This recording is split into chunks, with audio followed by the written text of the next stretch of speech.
आखिर माता सीता ने राजा दशरथ का पिंडदान क्यों किया था और माता सीता ने क्रोधित होकर किन 5 लोगों को श्राप दे दिया था जो आज भी कलयुग में भुगत रहे हैं।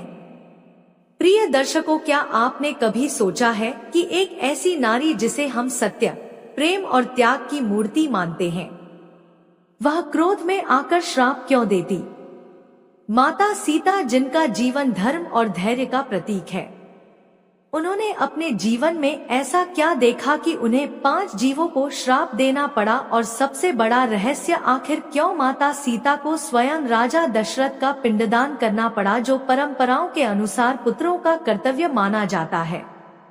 यह कहानी सिर्फ एक धार्मिक कथा नहीं, बल्कि एक ऐसी गाथा है जो कर्म, सत्य और न्याय के गहरे रहस्यों को उजागर करती है। इन श्रापों का जिक्र रामायण और अन्य पवित्र ग्रंथों में मिलता है, जो आज भी हमें सोचने पर मजबूर करता है। रामायण कोई साधारण महाकाव्य नहीं, बल्कि यह एक ऐसा दर्पण है जो हमें जीवन के हर पहलू में सत्य और धर्म का मार्ग दिखाता है।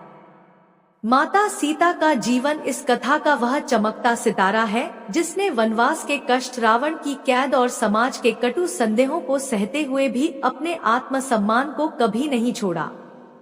लेकिन जब विश्वासघात और अधर्म ने हदें पार की, तब सीता जी ने अपने शब्दों की ताकत से उन लोगों को दंड दिया जिन्होंने सत्य का साथ छोड़ दिया।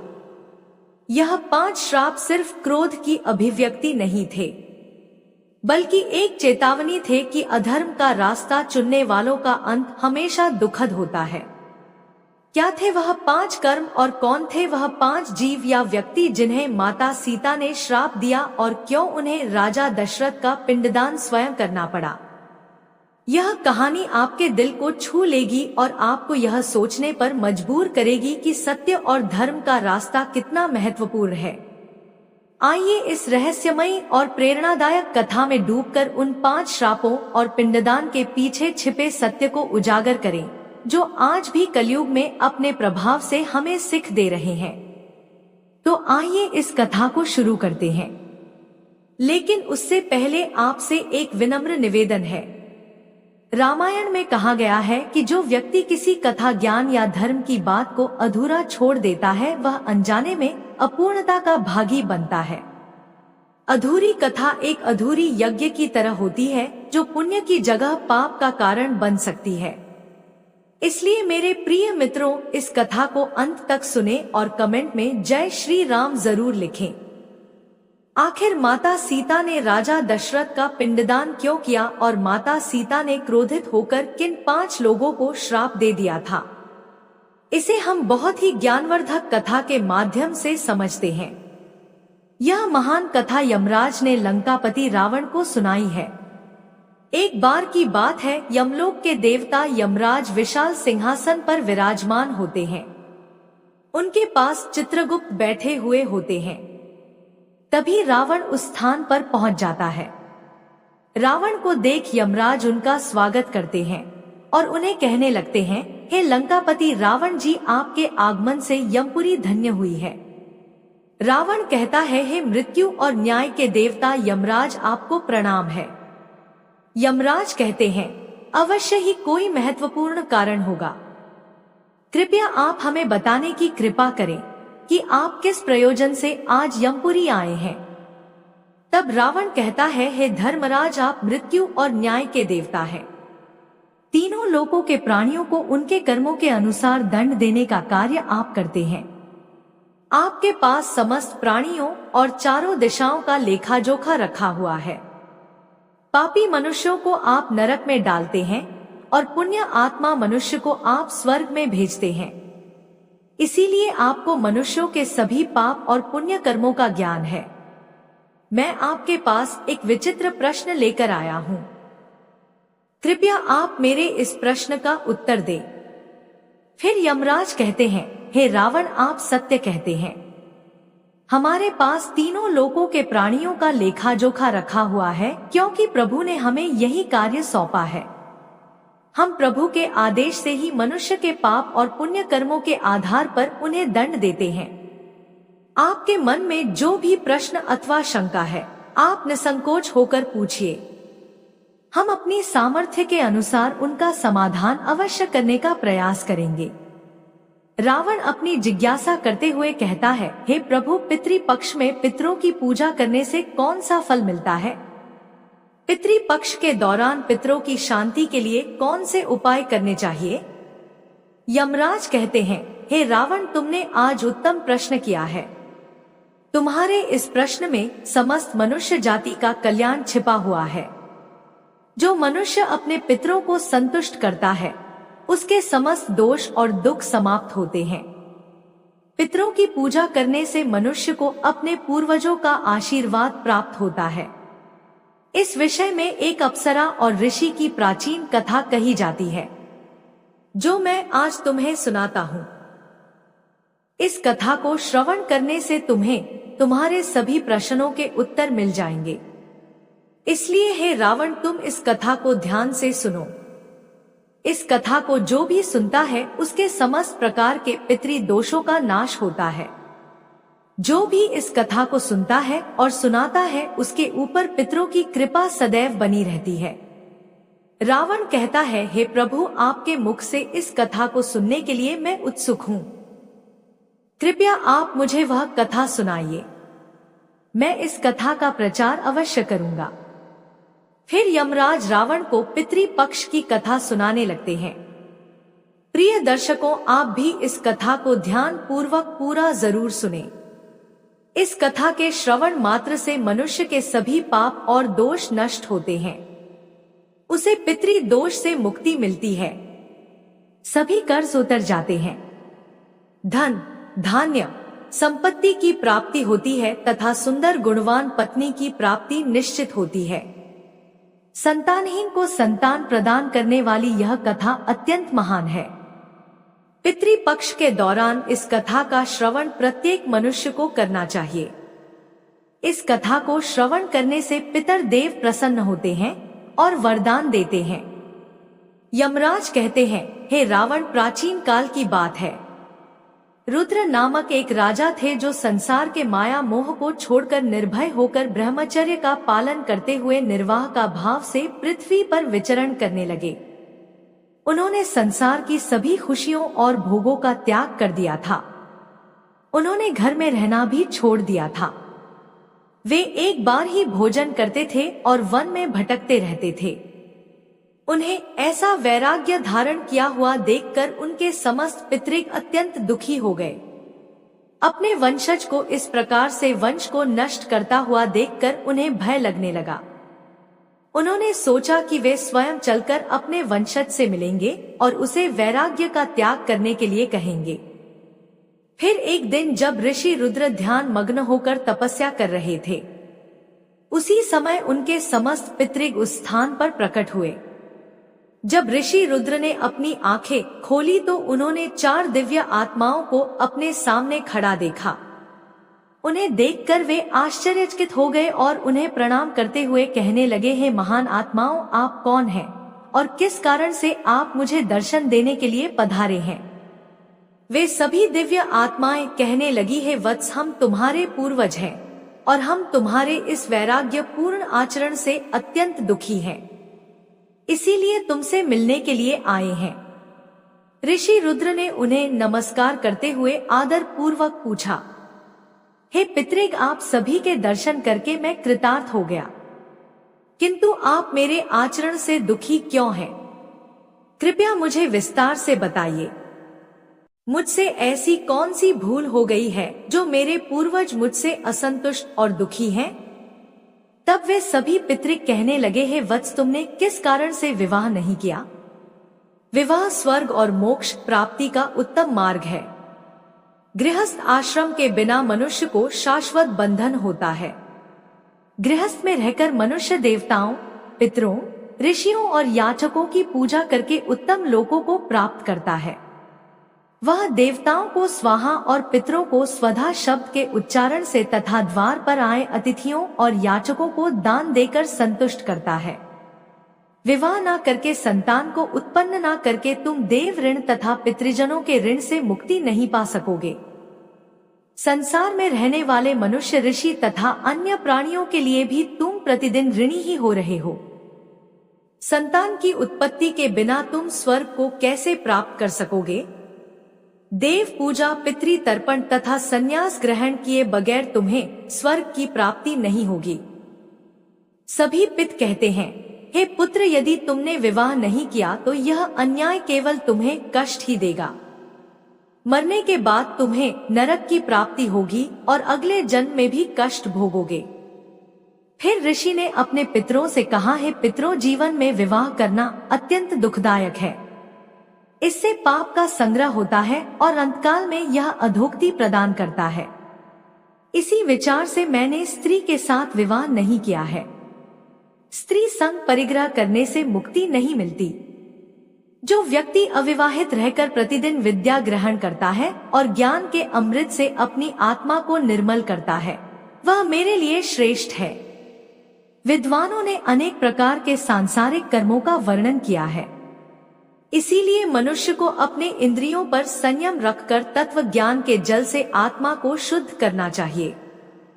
फिर पितरों ने कहा है, वत्स, इंद्रियों को वश में रखकर ज्ञान के द्वारा आत्मा को निर्मल करना चाहिए। तुम्हारा यह कथन उचित ही है, किंतु यह कल्याण का मार्ग नहीं है जिस पर तुम चल रहे हो।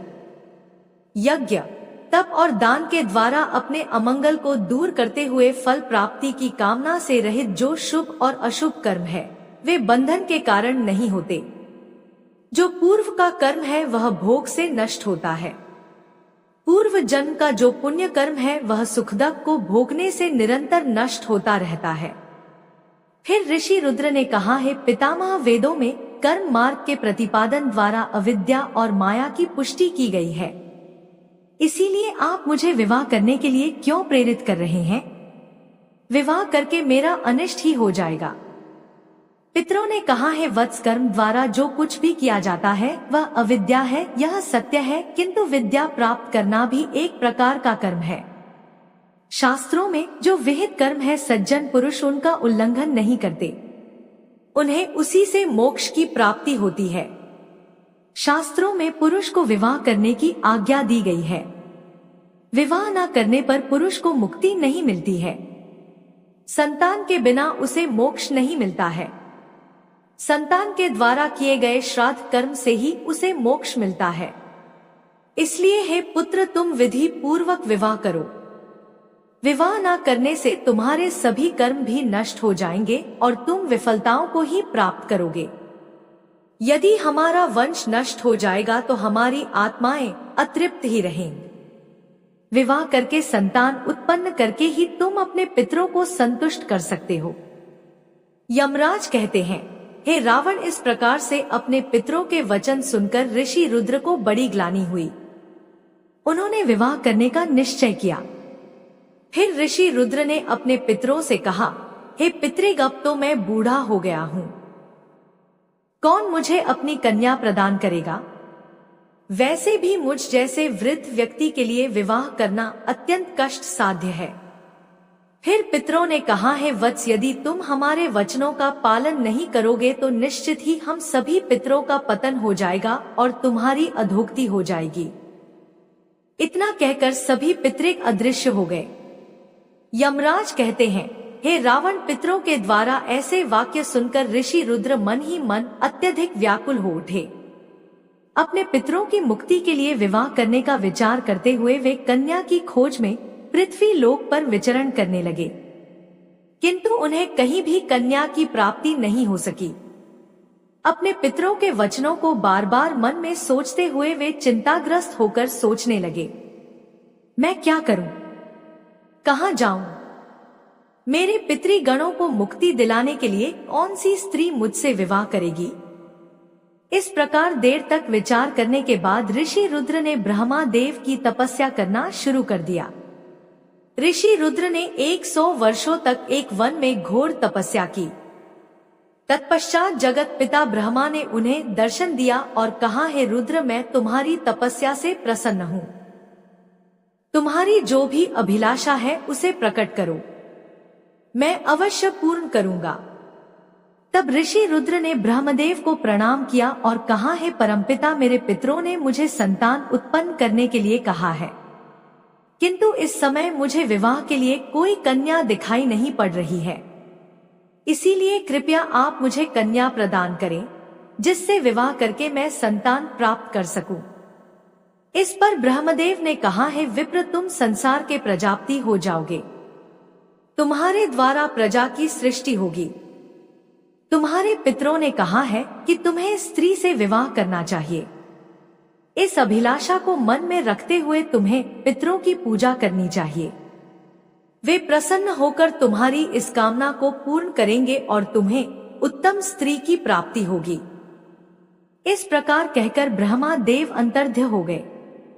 ब्रह्मा जी के वचन सुनकर ऋषि रुद्र ने पुनः अपने पितरों को प्रसन्न करने का निश्चय किया।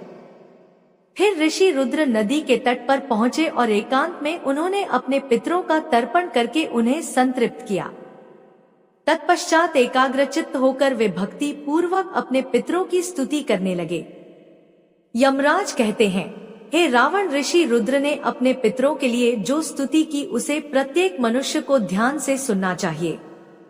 यह स्तुति सब दुख और दोषों को नष्ट करने वाली है। जो केवल एक बार इस स्तुति को सुनता है उसके अनेक पाप नष्ट होते हैं और उसे पितरों का आशीर्वाद प्राप्त होता है।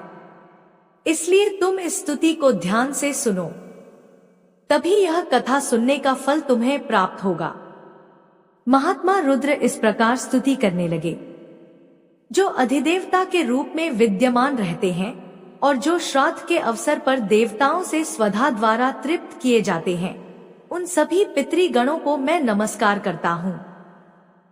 स्वर्ग में अवस्थित महर्षि गण भक्ति मुक्ति की कामना से मानसिक श्राद्ध द्वारा जिन्हें भक्ति पूर्वक तृप्त करते हैं, उन सभी पितरों को मैं प्रणाम करता हूँ। अग्निस्वाद, बारहशत, आज्ञ और सोमपति गण हैं। वे सभी इस श्राद्ध में मेरे द्वारा संतृप्त होकर तृप्ति को प्राप्त करें। अग्निस्वाद पितरी मेरी पूर्व दिशा की रक्षा करें। बारिशद नामक पितृगण सर्वदा मेरी दक्षिण दिशा की रक्षा करें। आज्ञ पितृजन पश्चिम दिशा की तथा सोम पितृगण उत्तर दिशा की रक्षा करें। यह समस्त पितृजन राक्षस, भूत, पिशाच और असुर गणों के कारण उत्पन्न दोषों से नित्य सब प्रकार से हमारी रक्षा करें। विश्व, विश्वव, आराध्य, धर्म, धान्य, शुभानंद, भूतित, भूतकृत और भूति नामक जो पितरों के 9 गण हैं, तथा कल्याण और कलाद, श्रेय, कलता, हेतु और अनग नामक जो पितरों के 6 गण कहे गए हैं, और वर, वरेण्य, वृद्ध, तष्टि, पुष्टि, विश्वपात और धाता नाम से विख्यात यह 7 गण तथा पितृगणों के पाप विनाशक जो महान, महात्मा, महित, महिमावान और महाबल नाम से प्रसिद्ध यह 5 गण हैं, उन गणों के ही 7 सुखद धन, धर्म, दुरई अत्यंत प्रसन्न हो गए और उसी समय एक दिव्य तेज उत्पन्न हुआ जो आकाश मंडल में चारों ओर व्याप्त हुआ। संपूर्ण विश्व को अपने तेज से आच्छादित करने वाली उस रोशनी को देखकर ऋषि रुद्र अपने घुटने पर बैठकर फिर से पितरों की स्तुति करने लगे। रुद्र की स्तुति सुनकर पितृग अत्यंत प्रसन्न हुए और वे उनके सामने प्रकट हुए। रुद्र ने पुष्प, गंध और अनुपम पदार्थों का उन्हें निवेदन किया था। वे सभी पितर उन्हीं को धारण करके उनके सामने प्रकट हुए। रुद्र ने भक्ति पूर्वक हाथ जोड़कर अपने पितरों को प्रणाम किया और निवेदन किया। प्रसन्न होकर पितरों ने कहा, हे पुत्र, तुम्हारी इस स्तुति से हम अत्यंत प्रसन्न हैं। इसीलिए अब तुम्हारी जो भी कामना हो वह निसंकोच होकर कहो। फिर नतमस्तक होकर रुद्र ने पितरों से कहा, है पितृदेव, ब्रह्मदेव ने सृष्टि की रक्षा करने के लिए मुझे प्रजापति बनाया है। इसीलिए मैं आपसे संतान उत्पन्न करने में समर्थ, गुणवान, चरित्रवान पत्नी की कामना करता हूँ। फिर पितरों ने कहा, है वत्स, इसी स्थान पर अभी इसी क्षण तुम्हें उत्तम मनोरमा पत्नी की प्राप्ति होगी और उसी से तुम्हें पुत्र होगा। हे रुद्र, वह पुत्र बुद्धिमान और बलशाली होकर रोहन नाम से तीनों लोकों में ख्याति प्राप्त करेगा। उसके भी अतिशय बलवान, महापराक्रमी, महात्मा और पृथ्वी का पालन करने वाले बहुत से पुत्र होंगे। कहकर समस्त पितृग ऋषि रुद्र को आशीर्वाद देकर उस स्थान से अंतर्ध्य हो गए। पितरों के अंतर्ध्य होते ही पितरों की कृपा से उसी समय उस नदी के मध्य से ही रुद्र के समीप प्रमोदा नामक मन को प्रिय लगने वाली सुंदर श्रेष्ठ एक अप्सरा प्रकट हुई। उस श्रेष्ठ अप्सरा ने मधुर वाणी में महात्मा रुद्र से कहा, है तपस्वी श्रेष्ठ वरुण के पुत्र महर्षि पुष्कर द्वारा मेरी एक अतिशय सुंदर कन्या उत्पन्न हुई है। मैं उस सुंदर रूप वाली मानसी नामक कन्या को भार्या के रूप में आपको प्रदान करती हूँ। आप इससे विवाह करें। इस कन्या से आपको अतिशय बुद्धिमान मनोज नाम का पुत्र होगा। फिर प्रजापति रुद्र ने उस अप्सरा कन्या से विवाह किया। यमराज कहते हैं, हे रावण, इस प्रकार से ऋषि रुद्र ने अपने पितरों को प्रसन्न करके विवाह के लिए कन्या प्राप्त की और अपने वंश को आगे बढ़ाया। कथा के अंत में यमराज ने रावण को पितरों को प्रसन्न करने के अनेक उपाय विस्तार से बताए। यह उपाय मनुष्य के जीवन में पितृ दोष को समाप्त करने और पितरों की कृपा प्राप्त करने के लिए अत्यंत आवश्यक माने जाते हैं। यमराज ने रावण से कहा कि पितरों को प्रसन्न करने के लिए कुछ विशेष अनुष्ठान, तर्पण और धार्मिक कार्यों का पालन करना आवश्यक होता है। आइए जानते हैं उन महत्वपूर्ण उपायों के बारे में। पितरों को प्रसन्न करने का सबसे पहला और मुख्य उपाय तर्पण है। तर्पण का अर्थ है जल अर्पण करना। पितृ पक्ष के दौरान पवित्र जल को हाथ में लेकर पितरों का आह्वान करते हुए उन्हें जल अर्पण करना चाहिए। तर्पण में काले तिल, जल, दूध और कुश का उपयोग किया जाता है। यह कार्य पवित्र मन और श्रद्धा से करना चाहिए, जिससे पितृ तृप्त होकर प्रसन्न होते हैं। तर्पण करते समय ओम पितृभ्यो स्वधा मंत्र का उच्चारण करना चाहिए, जिससे पितर संतुष्ट होते हैं और आशीर्वाद प्रदान करते हैं। यमराज कहते हैं, श्राद्ध कर्म पितरों की तृप्ति के लिए एक महत्वपूर्ण अनुष्ठान है। इसमें पितरों के निमित्त भोजन, फल और वस्त्र अर्पण किए जाते हैं। श्राद्ध कर्म करने वाले व्यक्ति को ब्राह्मणों को भोजन कराना चाहिए और उन्हें वस्त्र एवं दक्षिणा देकर आशीर्वाद लेना चाहिए। श्राद्ध के दिन विशेष रूप से सात्विक भोजन बनाना चाहिए, जिसमें खीर, पूरी, सब्जी और अन्य पौष्टिक एवं ताजे खाद्य पदार्थ शामिल हो। इस भोजन को पवित्रता के साथ पितरों के निमित्त अर्पण किया जाता है। तीसरा उपाय यमराज ने बताया, गाय, ब्राह्मण और अन्य जीवों को भोजन। पितरों को प्रसन्न करने के लिए गाय, कुत्ते, कौवे और ब्राह्मणों को भोजन कराना अत्यंत शुभ माना जाता है। इन्हें भोजन अर्पण करने से पितर तृप्त होते हैं और प्रसन्न होकर आशीर्वाद देते हैं। विशेष रूप से श्राद्ध के दिन गाय को हरी घास और रोटी खिलाना और कौवे को चावल व खीर खिलाना शुभ माना जाता है। इन कार्यों को करने से पितरों की कृपा प्राप्त होती है और पितृ दोष से मुक्ति मिलती है। यमराज कहते हैं, पीपल और तुलसी के वृक्ष की पूजा करना पितरों को प्रसन्न करने का महत्वपूर्ण उपाय है। पीपल का वृक्ष पितृगणों का निवास स्थान माना जाता है और तुलसी का पौधा देवी लक्ष्मी का प्रतीक होता है। श्राद्ध के दिन पीपल और तुलसी की पूजा करके पितरों को तृप्त किया जाता है। पीपल के वृक्ष के नीचे दीप जलाने से पितृ प्रसन्न होते हैं और परिवार को सुख समृद्धि का आशीर्वाद देते हैं। यमराज ने रावण को बताया कि जो व्यक्ति पितृदोष से पीड़ित होता है उसे गया जी या अन्य पवित्र तीर्थ स्थलों पर जाकर पिंडदान करना चाहिए। गया जी में पिंडदान करने से पितृ संतुष्ट होकर मोक्ष प्राप्त करते हैं और वंशजों को आशीर्वाद देते हैं। पिंडदान के समय काले तिल, कुश और चावल का उपयोग करके पितरों को अर्पण करना चाहिए। यह प्रक्रिया पितरों को तृप्त करती है और उनकी आत्मा को शांति प्रदान करती है। यमराज कहते हैं, पितरों को प्रसन्न करने के लिए व्यक्ति को श्राद्ध पक्ष के दौरान व्रत रखना चाहिए। इस समय सात्विक आहार ग्रहण करना चाहिए और ब्रह्मचर्य का पालन करना चाहिए। यमराज ने रावण से कहा कि श्राद्ध पक्ष में मांस, मदिरा और तामसिक आहार का सेवन नहीं करना चाहिए। व्रत के दौरान भगवान विष्णु, शिव और देवी लक्ष्मी की आराधना करनी चाहिए। इससे पितरों की आत्मा को शांति मिलती है और वे प्रसन्न होकर आशीर्वाद प्रदान करते हैं। यमराज कहते हैं, पितरों को संतुष्ट करने के लिए गरीबों, ब्राह्मणों और साधुओं को अन्नदान और वस्त्रदान करना चाहिए। यह कार्य विशेष रूप से श्राद्ध पक्ष के दौरान करने से पितरों की आत्मा को तृप्ति प्राप्त होती है। अन्नदान और वस्त्र दान से मनुष्य को पुण्य की प्राप्ति होती है और पितृ दोष से मुक्ति मिलती है। इस कार्य से पितृ प्रसन्न होकर घर परिवार की सुख समृद्धि का आशीर्वाद देते हैं। यमराज ने बताया कि पवित्र नदियों विशेषकर गंगा में स्नान करके पितरों के निमित्त जल अर्पण करना अत्यंत शुभ माना गया है। गंगाजल पितरों की तृप्ति के लिए सर्वोत्तम होता है, जिससे पितृ दोष समाप्त होते हैं। गंगा में स्नान करने से व्यक्ति के पाप धुल जाते हैं और पितरों की आत्मा को शांति मिलती है। इस कार्य से पितर प्रसन्न होकर आशीर्वाद प्रदान करते हैं।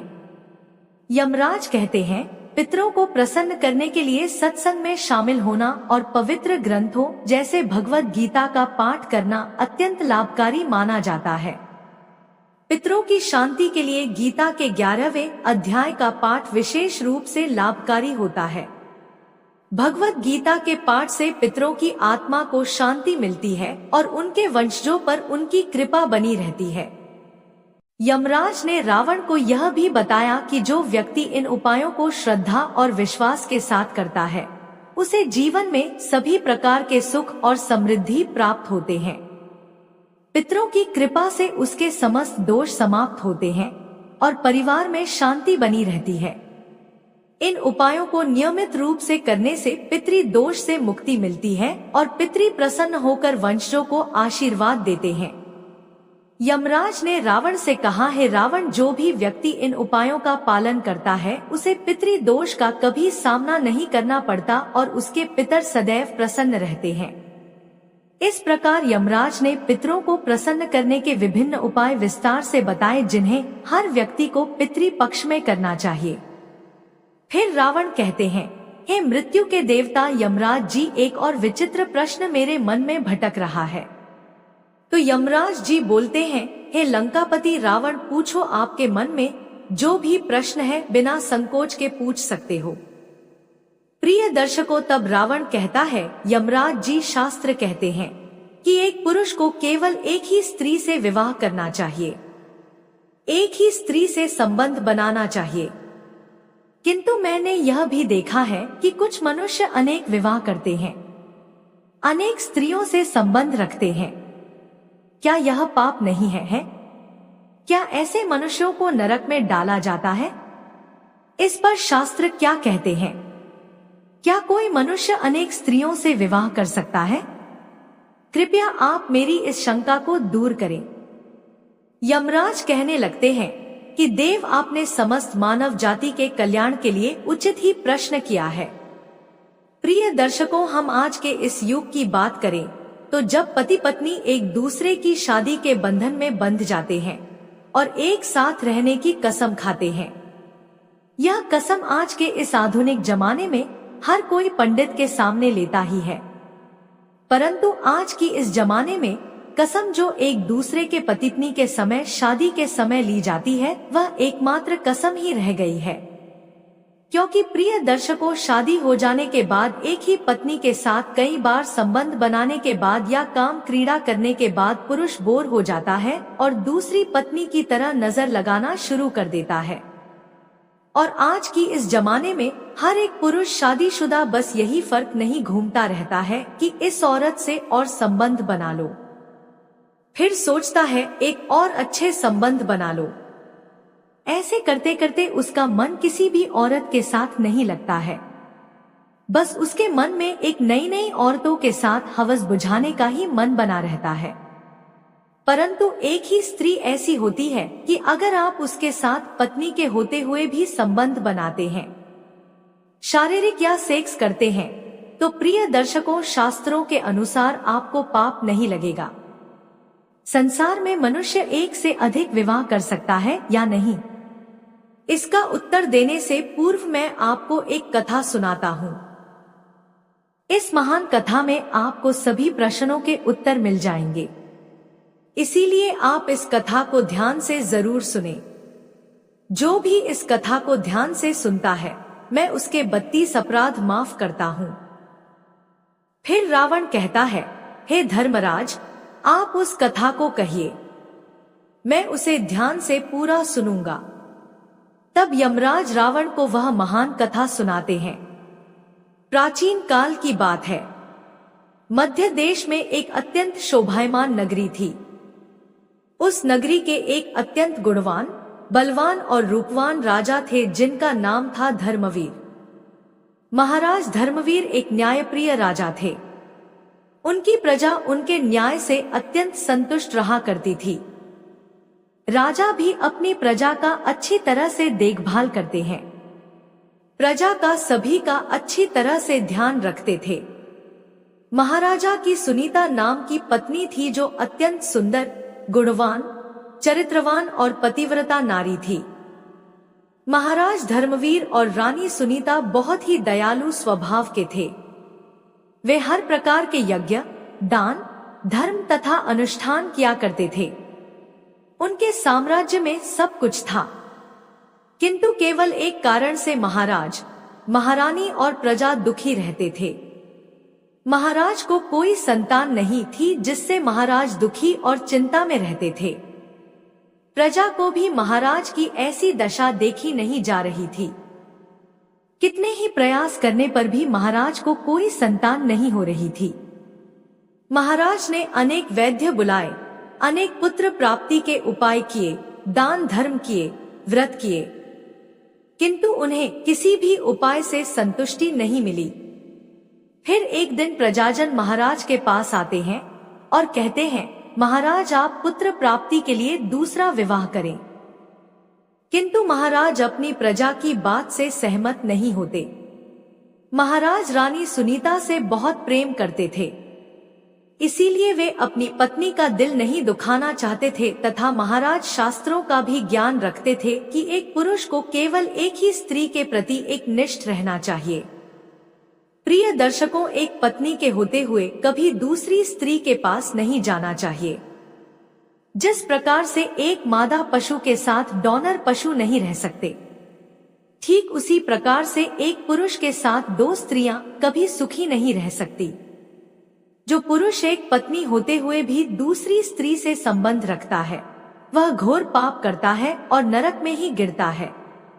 इसी कारण से महाराज दूसरा विवाह नहीं करना चाहते थे। फिर प्रजाजन महारानी के पास जाकर उनसे आग्रह करते हैं कि वे महाराज को दूसरा विवाह करने के लिए मनाएं। तब रानी सुनीता भी प्रजा के दुख समझती है और महाराज के पास आकर कहने लगती है, स्वामी आप कृपया दूसरा विवाह कर लीजिए। हमारे राज्य को भविष्य में एक राजा की आवश्यकता पड़ सकती है।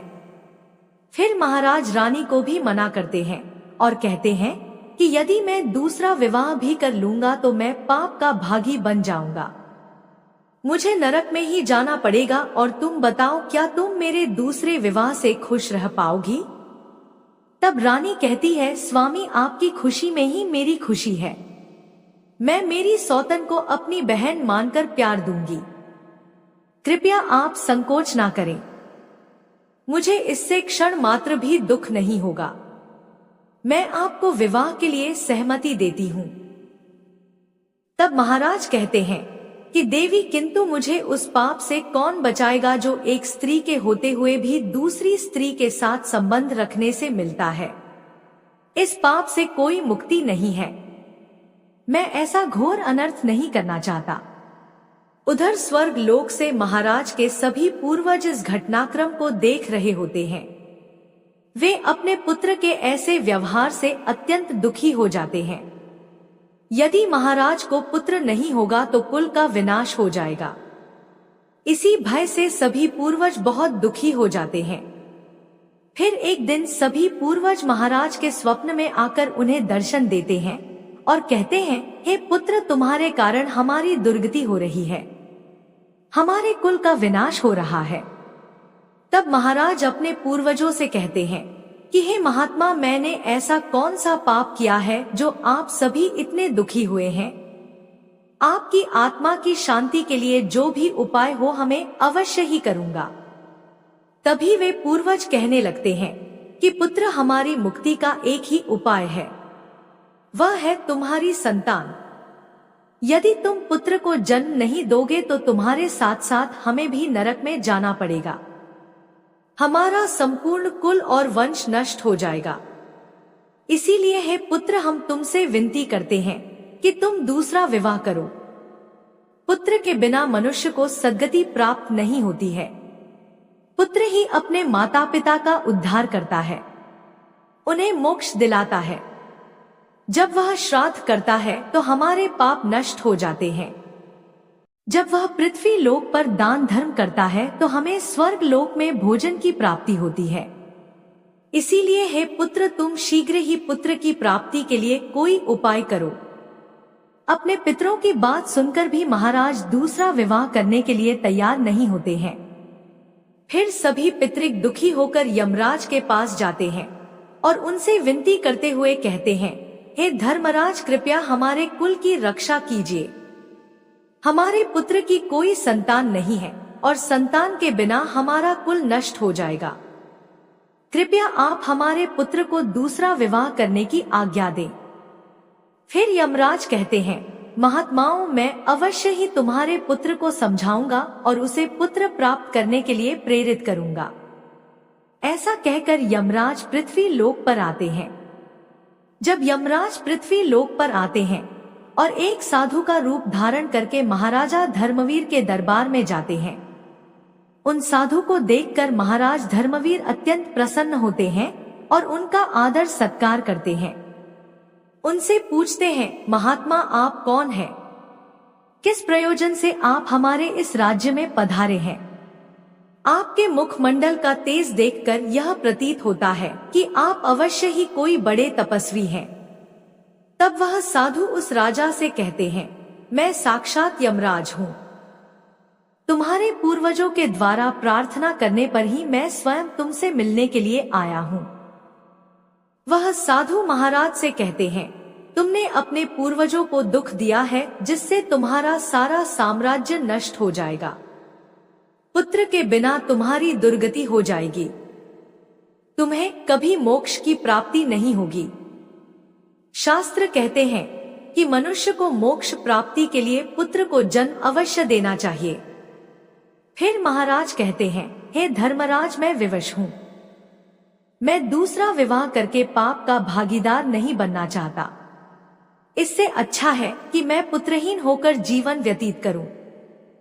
यमराज कहते हैं, बस तुम्हारी न्यायप्रिय आचरण से और अपनी पत्नी के प्रति एक निष्ठा को देखकर मैं अत्यंत प्रसन्न हूँ।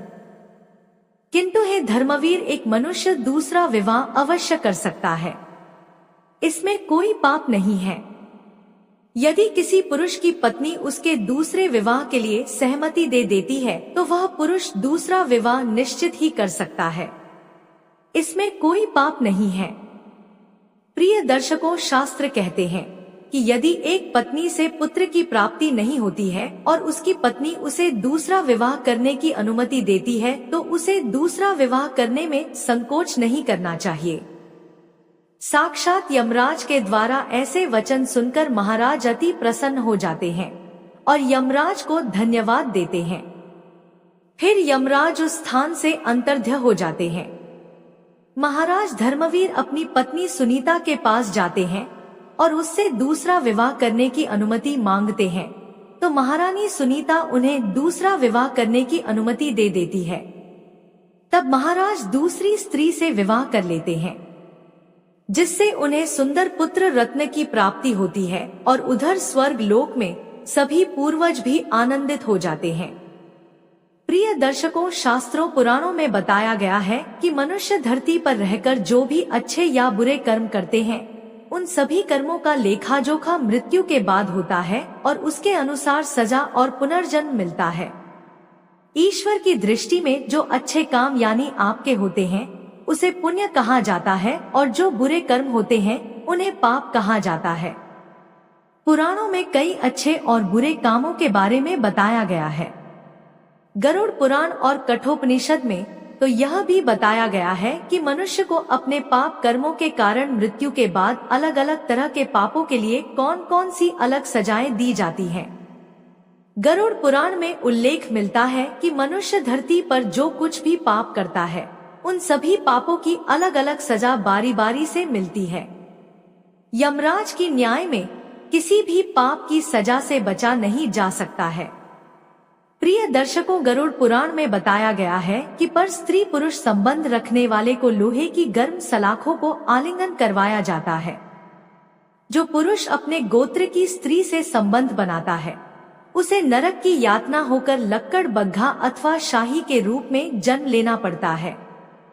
कुंवारी अथवा अल्पायु कन्या से संबंध बनाने वाले को नरक की यातना सहने के बाद अजगर योनि में आकर जन्म लेना पड़ता है। जो व्यक्ति काम भावना से पीड़ित होकर गुरु की पत्नी का मान भंग करता है, ऐसा व्यक्ति वर्षों तक नरक की यातना सहने के बाद गिरगिट की योनि में जन्म लेता है। प्रिय दर्शकों, मित्र के साथ विश्वासघात करके उसकी पत्नी से संबंध बनाने वाले को यमराज गधा की योनि में जन्म देते हैं। लेकिन व्यभिचार और धोखा देने से भी बड़ा पाप है, जिसकी सजा कठोर है। महाभारत के समय एक व्यक्ति ने ऐसा पाप किया था, लेकिन आजकल बहुत से लोग ऐसे पाप करने लगे हैं। जानिए पाप क्या है और इसकी सजा क्या है। भगवान श्री कृष्ण की दृष्टि में जो सबसे बड़ा पाप है वह है भ्रूण हत्या। महाभारत युद्ध समाप्त होने के बाद जब द्रोणाचार्य के पुत्र अश्वत्थामा ने उत्तरा के गर्भ में पल रहे बालक परीक्षित पर ब्रह्मास्त्र का प्रयोग करके उसकी हत्या कर दी, तब भगवान श्री कृष्ण सबसे अधिक क्रोधित हुए थे। श्री कृष्ण ने उस समय ही यह घोषणा कर दी थी कि अश्वत्थामा का पाप सबसे बड़ा पाप है, क्योंकि उसने एक अजन्मे बालक की हत्या की थी। श्री कृष्ण ने इस पाप की सजा अश्वत्थामा को दी थी। प्रिय दर्शकों, श्री कृष्ण ने अश्वत्थामा के सिर पर लगा चिंतामणि रत्न छीन लिया और श्राप दिया कि तुमने जन्म तो देखा है लेकिन मृत्यु को नहीं देख पाओगे, यानी जब तक सृष्टि रहेगी तुम धरती पर जीवित रहोगे और कष्ट प्राप्त करोगे। भ्रूण की हत्या करने वाले के लिए सबसे कठोर सजा निर्धारित है और ऐसे व्यक्ति को कई युगों तक इस सजा का दंड भुगतना पड़ता है। गरुड़ पुराण में बताया गया है कि अपने गोत्र की महिला के साथ यौन संबंध बनाने वाला पुरुष अगले जन्म में लकड़बग्घा बनता है।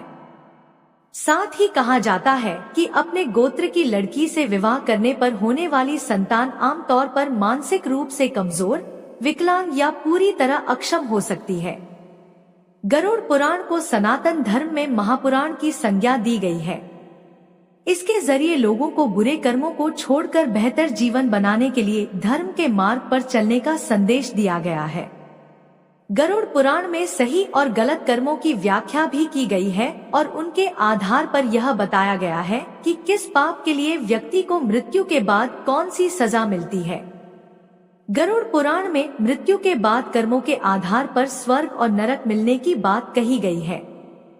प्रिय दर्शकों, एक बार अर्जुन ने भगवान से पूछा, मनुष्य ना चाहते हुए भी क्यों पाप करता है और पाप का फल भोगने के लिए नरक में 84 लाख योनियों में जाता है। भगवान ने उत्तर दिया, कामना मनुष्य से पाप कराती है और कामना से उत्पन्न होने वाला क्रोध और लोभ यही मनुष्य को पाप में लगाते हैं और पाप से दुखी होता है, दुर्गति में जाता है। मनुष्य के मन में, इंद्रियों में, बुद्धि में, अहम में और विषयों में कामना का वास होता है। कामना ही मनुष्य की बैरी है, पतन का कारण है। ज्ञान रूपी तलवार से इसका भेदन करना चाहिए। मनुष्य के कर्म बंधन का कारण बनते हैं, लेकिन वही कर्म दूसरों के हित के लिए किए जाते हैं तो मुक्त करने वाले बन जाते हैं। अपने लिए करें, स्वार्थ से करें, कामना से करें तो वही कर्म बंधन है, आफत है, भोग है और दूसरों के लिए करें। निष्काम भाव से करें, प्रेम से करें तो वही कर्म मुक्ति का, आनंद का, योग का कारण बनते हैं। प्रिय दर्शकों, कथा अभी समाप्त नहीं हुई है।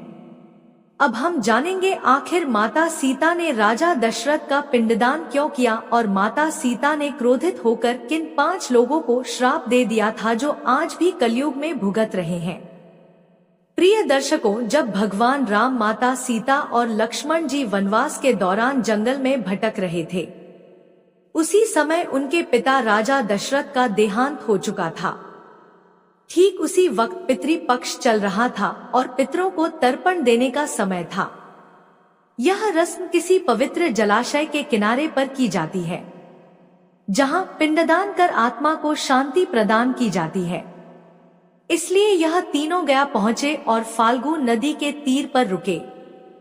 वहां पहुंचकर भगवान राम ने एक विद्वान ब्राह्मण से पूजा की सभी जरूरी चीजों के बारे में पूछा।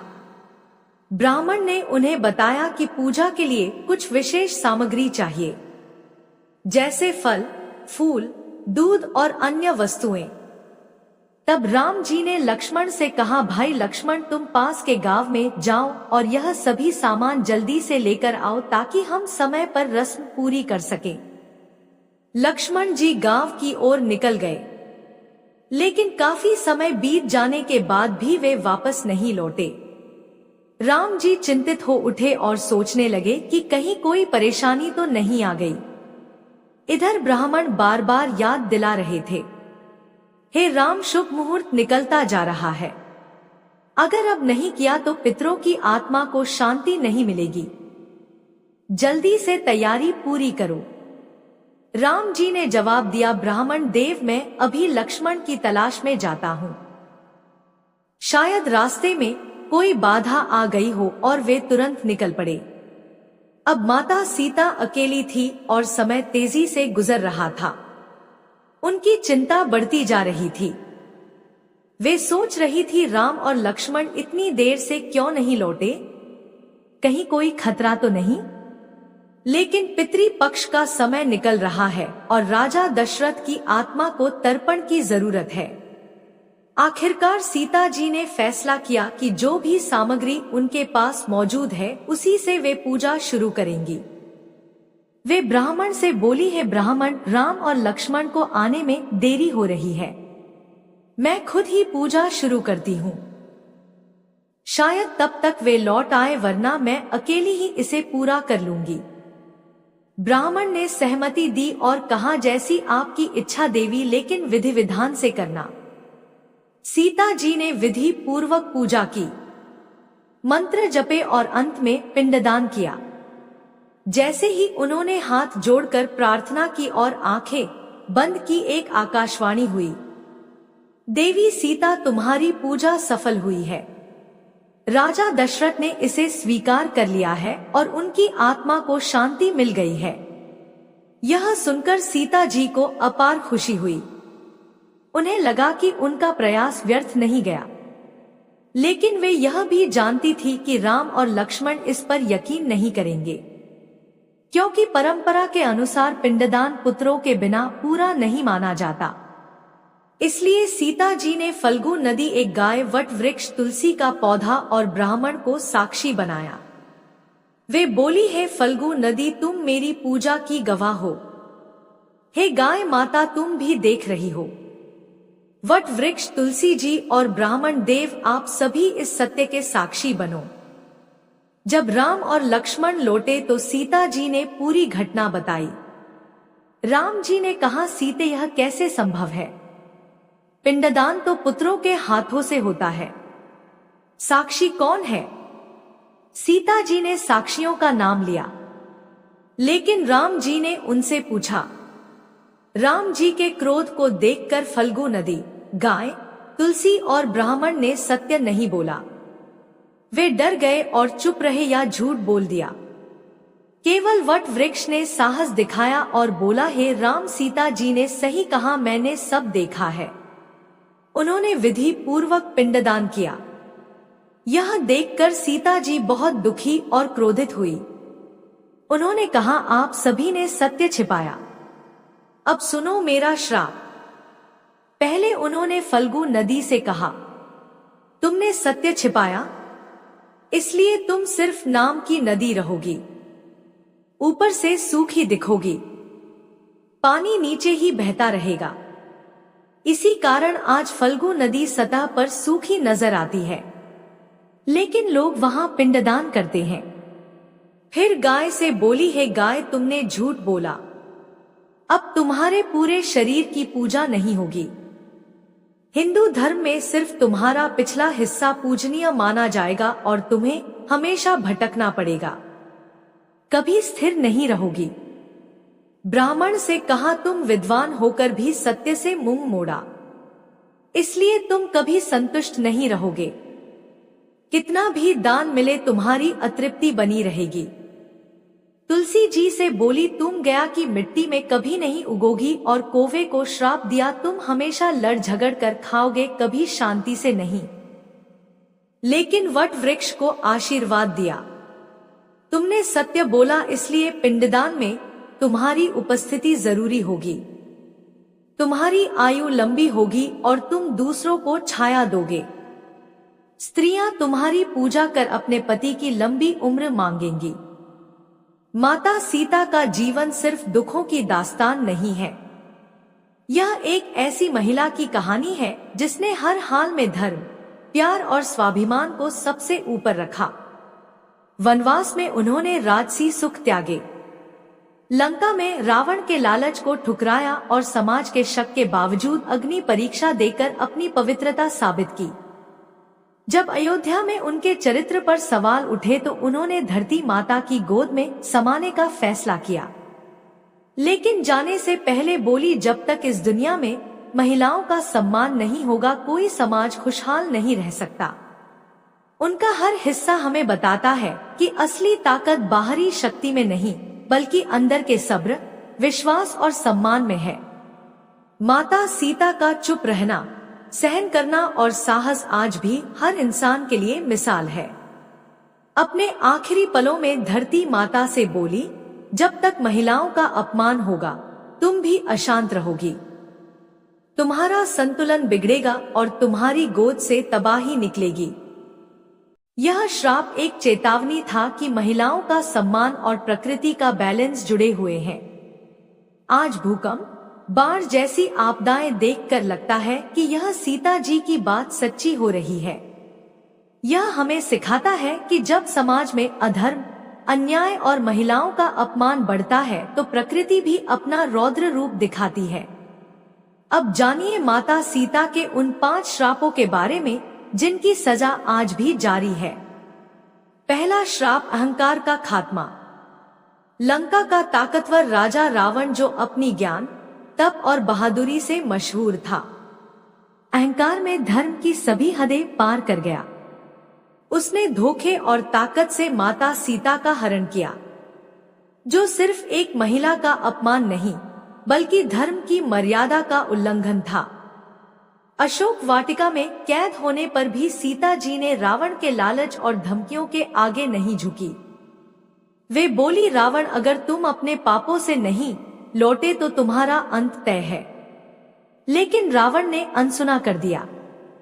तब सीता जी ने गुस्से में श्राप दिया, तुम्हारा घमंड और अधर्म तुम्हारे राज्य को राख बना देगा।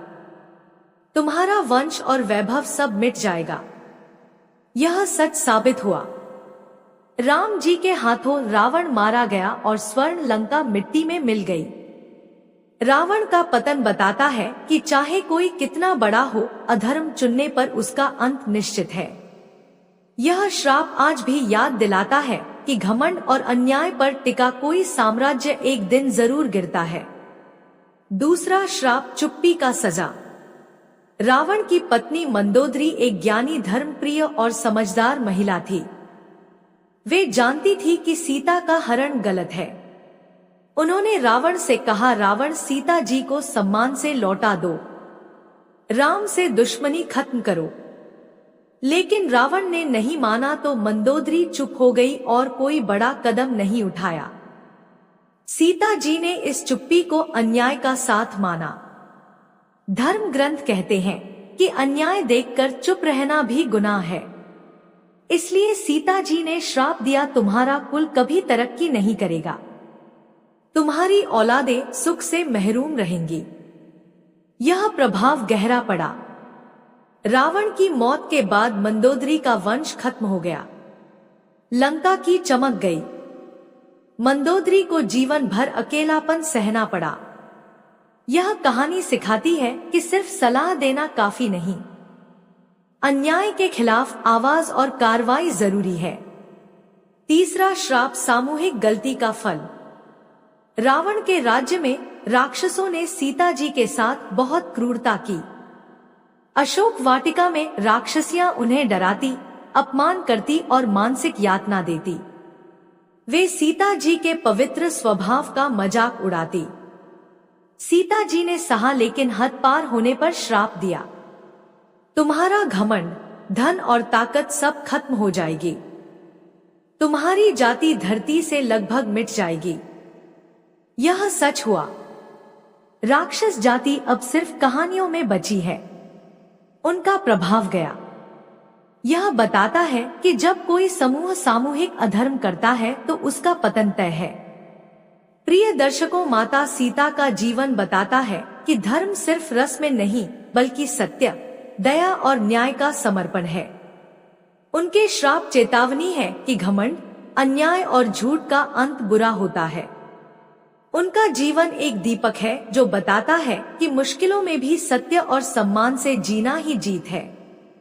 आज भी उनके आदर्श हमें प्रेरित करते हैं कि जीवन में प्यार, सब्र और न्याय का रास्ता अपनाएं। उनकी कहानी याद दिलाती है कि असली ताकत बाहर के वैभव में नहीं, अंदर की मजबूती, विश्वास और दया में है। माता सीता को लाखों नमन, जिन्होंने हमें धर्म, प्यार और स्वाभिमान का अनमोल पाठ सिखाया। प्रिय दर्शकों, कथा को यही विराम देते हैं। अगर आप भी मेरी तरह भगवान श्री राम के सच्चे भक्त हैं, तो कमेंट बॉक्स में जय श्री राम लिखकर वीडियो को लाइक और हमारे चैनल भक्तिफ्लो 51 को सब्सक्राइब करना ना भूलें। जय श्री राम।